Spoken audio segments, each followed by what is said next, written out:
Good morning. This is Rick Thomas from Obsolete Video Services. Hey guys.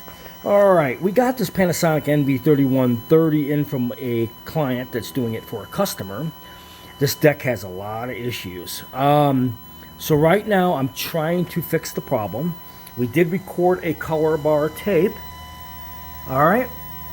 And the issue with the flagging, I believe, is now gone or diminished. As good as it's going to get.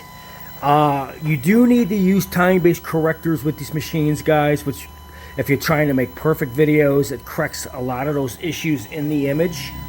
But I'm trying to get the image as clean and best as possible.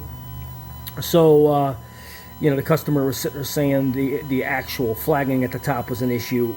And that's usually corrected in time-based correction, but I'm thoroughly going through the machine just to make sure it isn't a mechanical or a machine issue.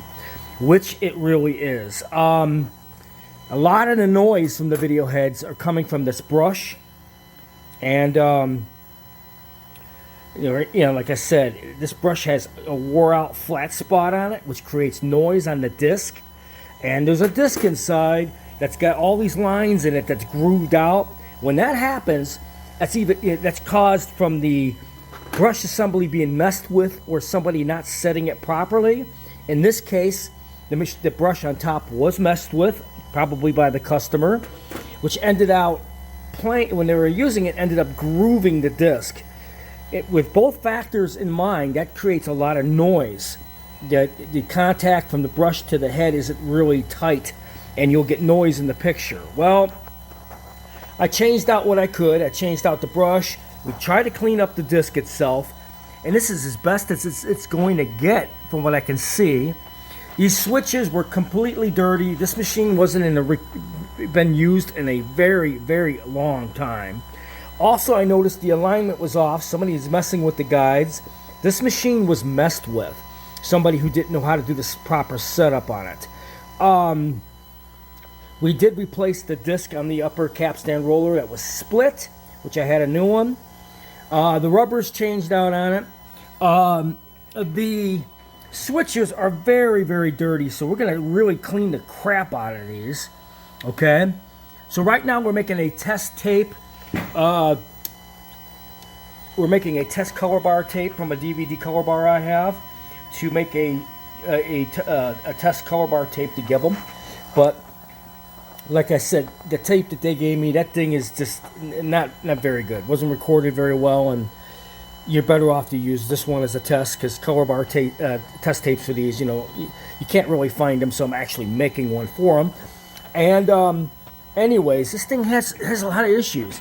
At some point, somebody cracked the board, so I had to bridge another ground because that corner was grounding part of this side of the board. So we ended up fixing that, and that was giving a lot of color fluctuations in the playback.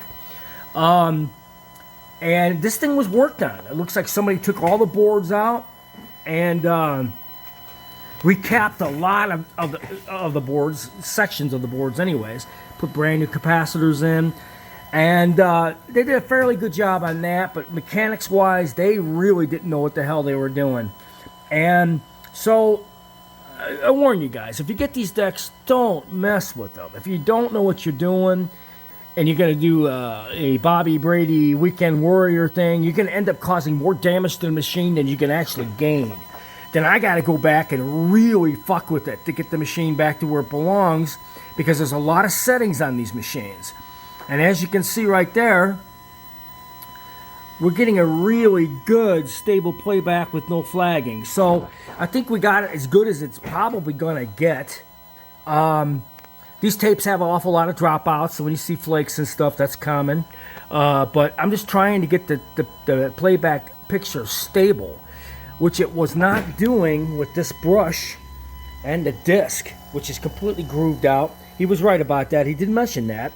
So I'm going through the machine thoroughly and found out that the noise level on the brush and the disc is quite high due to the messing around with the upper brush and disc, messing with it. Somebody messed with it because maybe they tried to clean it or they did something. I don't know what the hell they did, but they ended up grooving out the disc and flattening out the brush, which caused a lot a lot of noise, which contribute to the flagging at the top of the video because it wasn't making good tape alignment.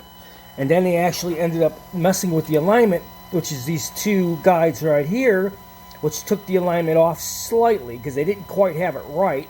So I had to go and reset that. So like I said, guys, don't mess with these machines. If you ever get these EIAJs, the color or black and white machines, there's a buttload of work that has to be done to get them to play really good. A majority of the work is done. I'm going to be fine-tuning a lot of different things before I send this back to them. And I just want the customer to know this is a customer issue for the damage to the machine because they messed with the upper part, maybe cleaning the disc or whatever they did.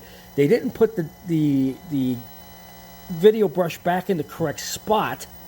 So I had to end up replacing the whole upper mechanism with a newer brush. This one's flattened out, not making contact, and the disc is grooved out. So I had to try to clean that disc and get that moderate so we can get rid of some of this noise. And there's a lot of noise in the picture when I got it due to the fact the brushes are just completely wore out and the actual disc is grooved out. So I did what I could do with it, and so far the playback is very, very nice. So it's looking really, really good. There's still some adjustments on the upper top that have to be done. I gotta seriously clean these switches. This deck has been sitting for a long frickin' time. So we gotta clean the camera, video, and the black and white color switches. These are commonly get very, very dirty and don't make very, very good contact. We're gonna do the audio one as well. And we're gonna tweak some other things. But this goes to the customer. And so I'm going to send him this link so he can get an idea of what's involved on this machine. So I hope you enjoyed this video.